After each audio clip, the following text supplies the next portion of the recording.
We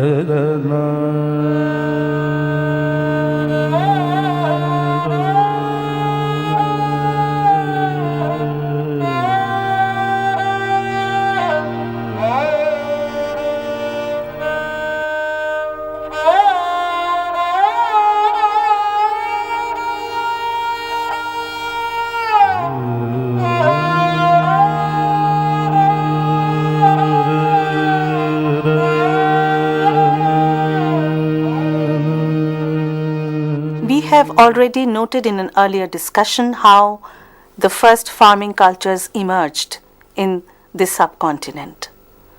In this unit, we shall discuss the efflorescence of this culture throughout a wider geographical area, throughout Baluchistan, and also the emergence of such cultures in the greater orbit of South subcontinent, for example, in Gujarat, in Rajasthan, in parts of the Punjab and Haryana.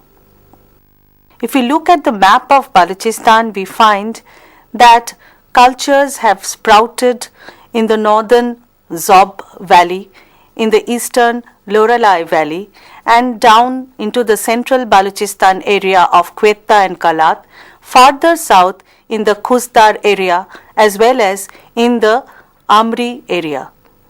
Now, over this wide area, we find that small village farming cultures had sprouted up with their distinctive potteries. Archaeologists identify these various cultures by the kind of pottery that they had used and made.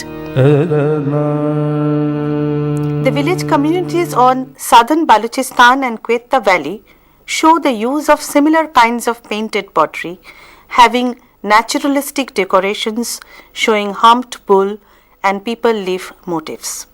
This we find in Kili Ghul Mohammad, one of the type sites from the Quetta area. The distinctive pottery from Kili Ghul Mohammad period 1 is handmade and basket marked. From Kili Ghul Mohammad 2 and 3, we find wheel-made pottery, including a fine black and red ware with geometric designs painted on it. The next pottery type is from Kili Ghul Mohammad phases 4 and Damsadad phase 1. This pottery is known as the Kechi Beg ware. This is a well-fired, thin, buff-colored pottery. The shapes included deep and wide vases, bowls and jars. The pots were painted with geometric designs in black, sometimes also in red. The next type of pottery is the Quetta ware, a buff-colored ware decorated with black painted designs with shapes such as jars with flaring or straight rims, smooth mouth bowls, and a sharp angle between the shoulder and base, jars with pedestals, etc. There is another type of grey pottery known as Faiz Mohammed Grey ware. This was represented by shallow plates and deep open bowls painted with geometric and naturalistic designs. The next pottery type is the Toga ware, a red pottery with black painted designs. The main shapes were open bowls and designs with stylized ibexes, birds and goats were painted on the interior just under the rim. The Null culture, which is in Khuzdar Valley, has yielded its distinctive pottery, which is a polychrome and includes a variety of shapes, many with disc vases and narrow-mouthed pots, carinated pots with narrow mouth, almost straight-walled jars, open bowls, carinated bowls with an inward turning upper body, and canisters with a flat bottom and a round, straight-edged mouth. Geometric and naturalistic designs were painted onto the pots in blue, red, and or yellow. The typical pottery from Hakra ware sites is both handmade and wheel-made. The small vases are coated with mud mixed with pieces of pottery applied to the outer surface. Thick and thin pottery with multiple incised lines and carinated or globular vases with a black slip on the exterior mark these Hakra wares. From Cholistan, we have another very distinctive pottery type which is called the Bhoot ware. It has a deeply grooved surface finish first identified at Bhoot or Kalepar in Cholistan. These pots are unburnished and quite porous, apparently used as water containers.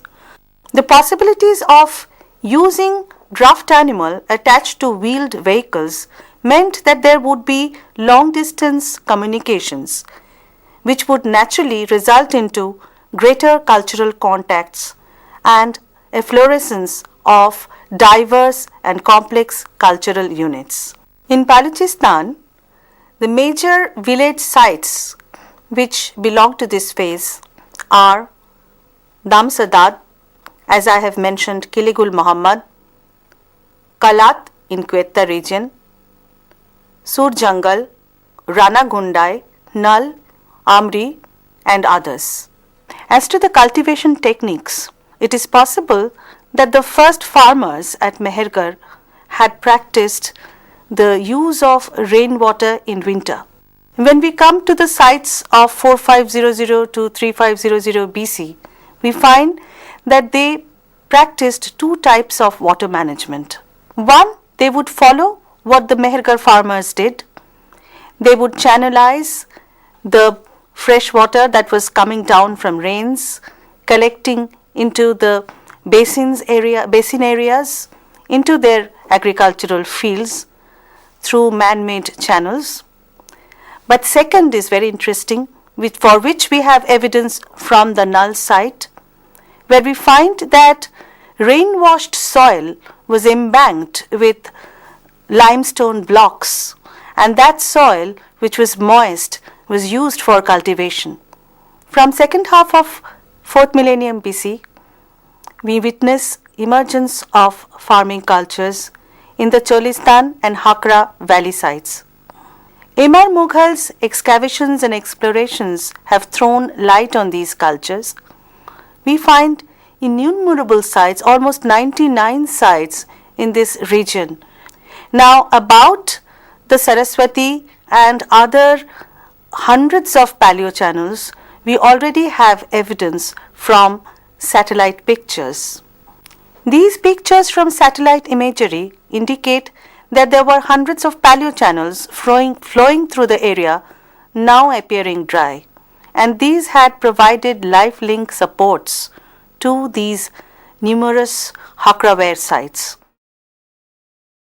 The timeline that has been fixed by different scholars who specialize in this particular subject is actually identified with certain ceramic cultures which have been found at different levels of this complex history of the emergence of village cultures.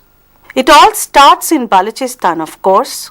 We find that from Mehergarh, which was located in the Kachi plains, the village farming culture spread to the nearby Quetta plateau, where we have the earliest site of Kili Ghul Mohammad. First, let me give you the date line.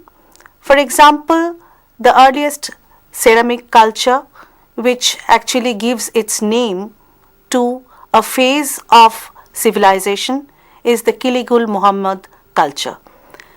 Therefore, we have the first phase, which is Kili Ghul Mohammad phase, which is dated between 7000 and 5000 BCE.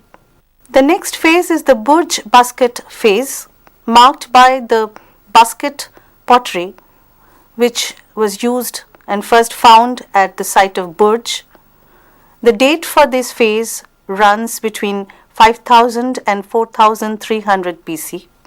Following this, we have the rise of regional cultures in different parts of Baluchistan, and for this we have the first phase, the Togau ware phase, which runs between 4300 and 3800 BCE, followed by the Kechi Beg phase, which runs between 3800 BCE and 3200 BCE. After that, we find that different areas beyond Baluchistan began to witness the rise of farming units, and therefore we have the phase of regionalization. So from 3200 BC, we find that different regions to the east of Baluchistan witness the rise of different cultures evident from the use of their ceramics. We have a Ravi phase, we have the Kottiji phase, we also have the Amri Nal phase, which are actually two cultural complexes, but because of their similarities, they have been put together. They lie in the southern portion of Baluchistan. The Nal culture is actually the hill culture, whereas the Amri culture is the corresponding river valley culture. Then we have the Sothi Siswal culture complex.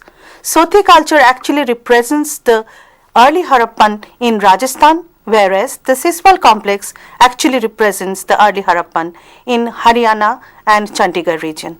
So like that, we also have emergence of early Harappan cultures which do not belong to the general line of Harappan cultures. This happens in Gujarat, where we have at least 3 different potteries signifying the cultural complex belonging to the early Harappan phase in Gujarat. Generally, they are known as the Chalcolithic non-Harappan Gujarat cultures. From 3500 BC, the largest cluster of early Harappan sites were found actually in the Hakra valley. There have been repeated explorations and excavations at certain sites which have provided us wonderful evidence for this complex village culture, which has been termed as the Hakra ware complex, and the date for all that also falls between 3200 and 2600 BCE. Now, as to the sites which actually represent the cultural complexes, in Baluchistan, we have several zones of these village farming cultures with their own distinctive ceramics representing their distinctive cultural complexes. These are actually identified with their geographical locales. For example, from Quetta, we have the most important evidence for the earliest village farming units outside Mehergarh, as I have already told you. Here, the 3 representative sites in Quetta are Kili Ghul Mohammad, Dam Sadat and Kechi Beg. Farther to the north lies the Zob Valley, where we have once more 3 representative sites known as Rana Ghundai, Periyano Ghundai and Mughal Ghundai. Farther to the northeast from Zob Valley lies the Loralai Valley, and here we have 2 very important sites, Sur Jungle and Dabarkot. Farther straight north from the Loralai Valley lies the Bannu Basin. Here we have the earliest site at Laklargai, followed by 2 more sites at Sheri Khan Tarakai and at Lewan. At all these sites between 5000 and 3200 BCE, we find the gradual emergence of settlements, sedentary life, along with pastoral evidence as well as domestication of plants. We have botanical evidence from Balakot in Lasbela, where flotation technique has provided evidence for the use of legumes, as well as from Sheri Khan Tarakai, we have some botanical evidence for plant use. Mostly the dwellings would consist of wattle and daub mud huts, or sometimes reed was used. Different kinds of burial practices are also evident from different types of cultural complexes. Then we also have evidence for making and use of semi-precious stone beads, bone items as well as stone tools. There is a gradual beginning of the use of copper, very few. The most important evidence comes from Null. There is also the evidence for the use of tin, bronze at some of these sites in very incipient form. Now we are sticking to the discussions on the early farming cultures in this particular unit.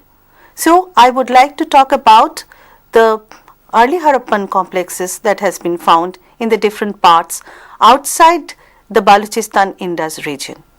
In this part, the most important area is probably the Hakra Ghaggar valley.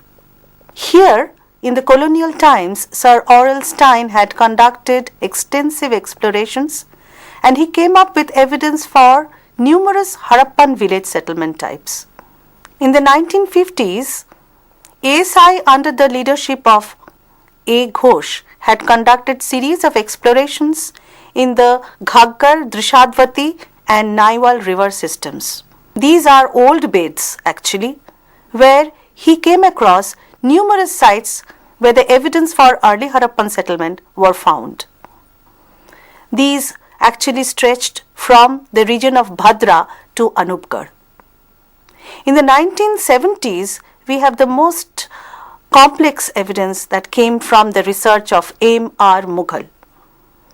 He came across sites of different types of sizes, which actually can be identified as village settlement sites as well as pastoral nomadic camps, as also quite substantial village settlements moving towards probably more complex social spaces. This actually is the region, the heartland of the village farming culture, which would provide probably the life links to the mature Harappan civilization. Early Harappan culture was also evident in parts of Rajasthan, Haryana and Chandigarh. For example, we have the site of Banawali, where the earliest layer shows affinities to early Harappan culture, predating the mature Harappan level, which would be flourishing in Banawali from about 2500 BCE. Surajbhan had conducted extensive explorations in the Ghaggar valley in Haryana, and here he found at least 3 sites which were very important and yielding evidence for early Harappan layer, that is Siswal, Mitathal and Daulatpur. Early Harappan level has also been evident in many sites in Rajasthan, Haryana and Chandigarh. At many of these sites, actually the mature Harappan phase was found to be overlaying a lower level of early Harappan. For example, at Banawali, we find that beneath the mature Harappan layer, there is one layer which belongs to the early Harappan level. At the same time, in Haryana, for example, we find that there are sites where we do not have much evidence for mature Harappan phase, but we definitely have evidence for early Harappan levels.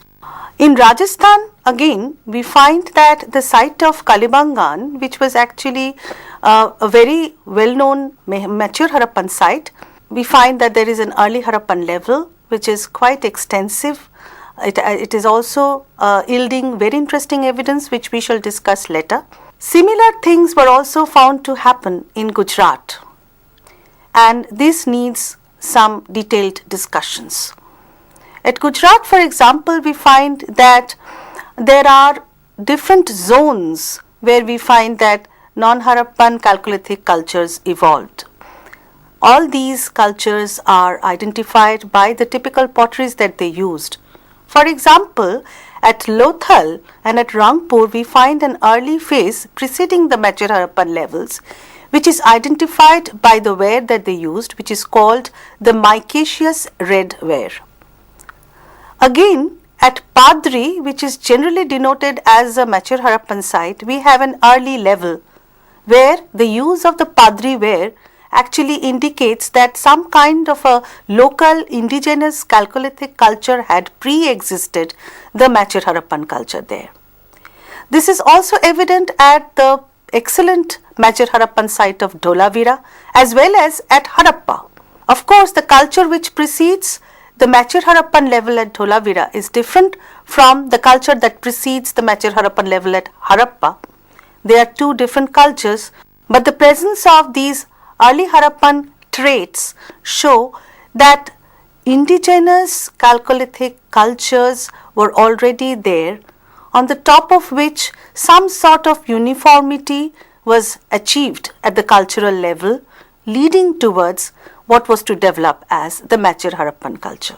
The Gujarat complex is extremely interesting, and there are different theories being provided by the local excavators like V. H. Sonawane and others, who think that the early Harappan cultures should not be labeled as early Harappan per se.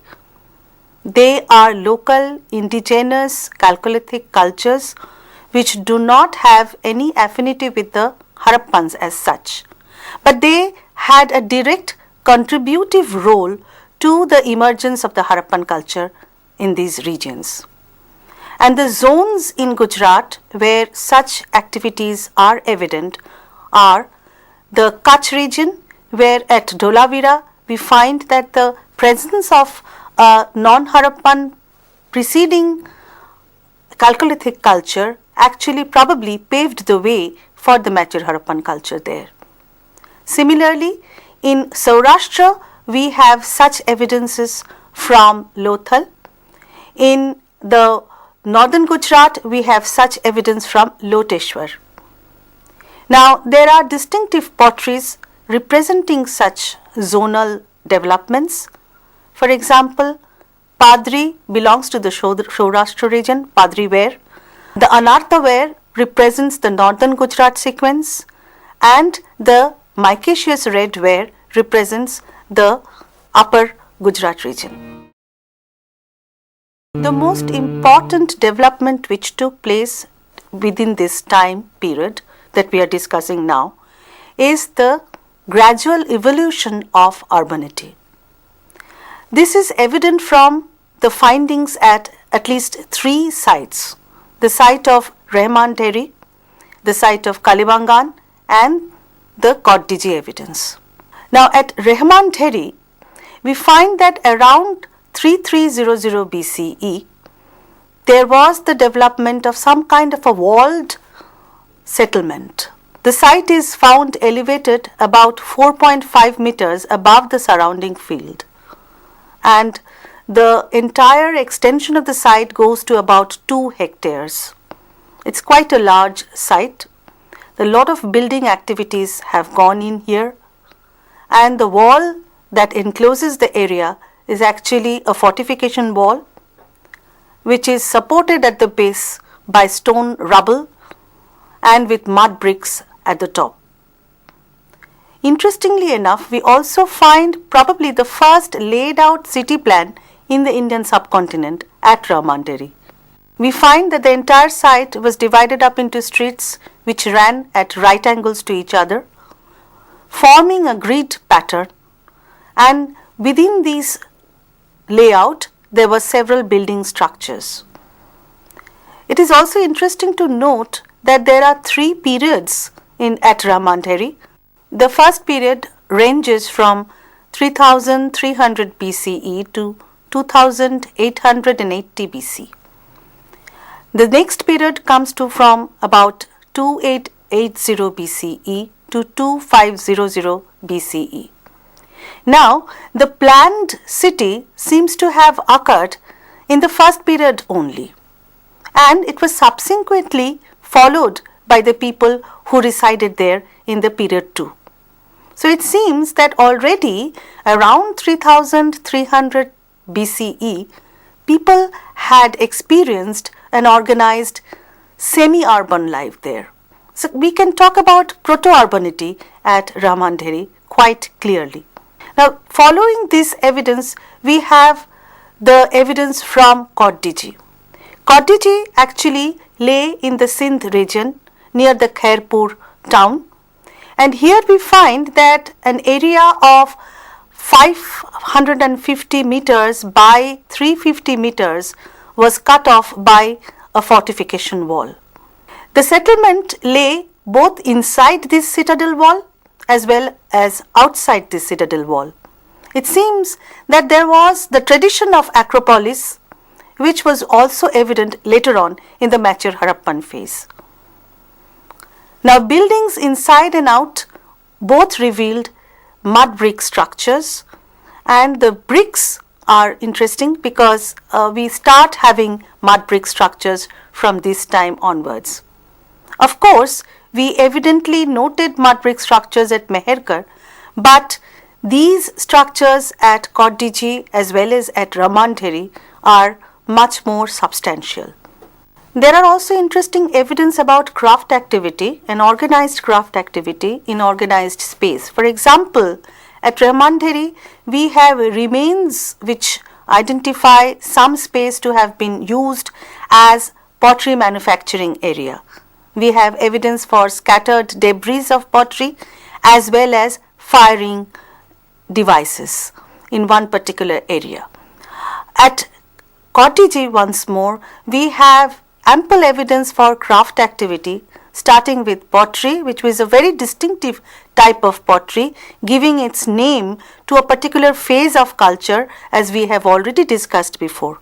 This pottery is a kind of either a cream slip or a pink slip on which a painting in red sepia and red and black or black and white would be seen.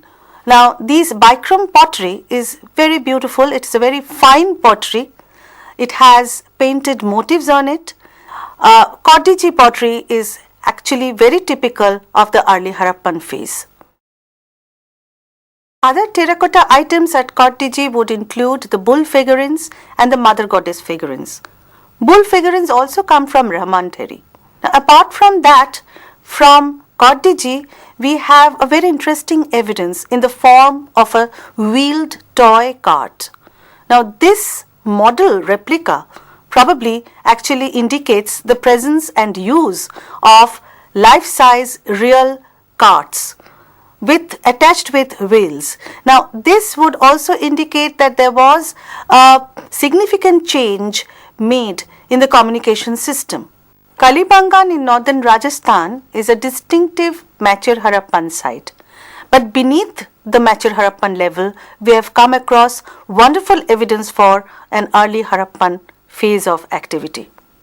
And in fact, this early Harappan phase shows the evidence for a citadel, and the citadel wall is a massive rampart which is founded upon stone rubbles and then built upon by mud bricks.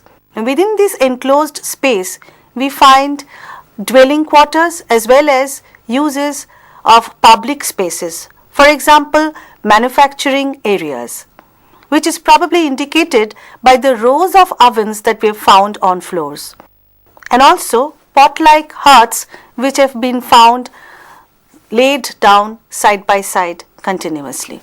But the most interesting thing about the building activity here is the standardization of the bricks. The sizes of bricks may vary, but they were built on the similar ratio, that is 3:2:1. We have the first signature of some kind of uniform pattern of organized labor activity centering round the building acts, which we shall find being replicated in the mature Harappan period, where the standard brick sizes would become a mark of the urban organized culture. Along with this, we have an interesting evidence from Kalibangan, and this relates to the agricultural activity at that site. Now, we found that there is a field which still bears the furrow marks created by a plough. Now, these furrow marks run at right angles to each other and forms a grid pattern. That means that this indicates there were probably the practice of double cropping at Kalibangan. Now, this is a very interesting evidence because it is also followed by the finding of a model terracotta plough from Banawali. This probably indicates that there was a gradual initiation of plough cultivation at the pre-Harappan level. All these evidence go to show that the foundations of the mature Harappan urbanity was already laid down in the early Harappan period. Now we are in the know that between the 3300 BCE and 2600 BCE, the foundations for mature Harappan urbanity were clearly laid down by the people who were farming at that time, who were making those craft objects, who were building the cities, and they are the ones who supported the superstructure of Harappan urbanity.